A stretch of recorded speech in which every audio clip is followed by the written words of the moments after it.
नमस्कार सर्वांना, संतोषीज रेसिपीमध्ये सर्वांचे खूप खूप स्वागत।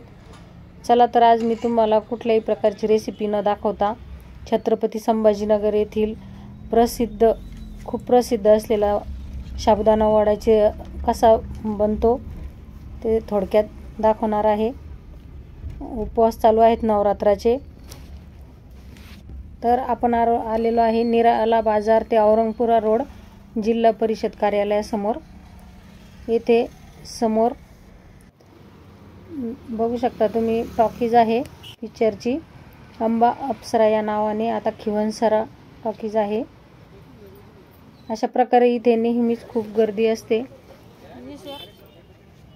बघू शकता असा कुरकुरीत अशा साबुदाणा वडा इथे मिळतो, त्यासोबत आंबट, तिखट आणि गोड अशी वेगळ्या चवीची छान चटणी मिळते। आणि साबुदाणा वडा खूपच कुरकुरीत असतो। आता नवरात्र निमित्त इथे खूप गर्दी आहे। आणि असेही हे गणेश साबुदाणा वडा म्हणून स्टॉल आहे इथे। 1982 पासून इथे हे 2-3 स्टॉल आहेत। खूप जुने आणि चवीला अप्रतिम असे साबुदाणा वडा इथे मिळतो। खूप गर्दी असते। जितके गरम करत आहेत तितके कोणी पार्सल असे प्रकारे जात आहेत। चटणी तर खूपच छान अप्रतिम चवीची आहे। बघू शकता अशा प्रकारे यांची गडबड बनवण्याची चालू आहे। गोणीमध्ये साबुदाणा भिजवून ठेवलेला असतो यांनी। बघू शकता अशा प्रकारे साबुदाणा वडा तयार करणं चालू आहे। खूप छान गरम गरम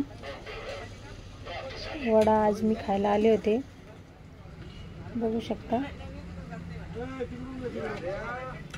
रोजच साबुदाणा उसळ खाऊन कंटाळा आला होता, म्हणून थोडंसं वेगळं खायला आज आलेली होती मी बाहेर।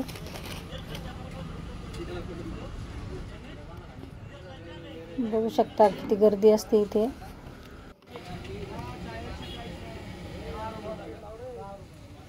आपण छत्रपती संभाजीनगर येथे जर आलात तर हा गणेश साबुदाणा वडा स्टॉल आहे, इथे नक्की एकदा भेट द्यावी।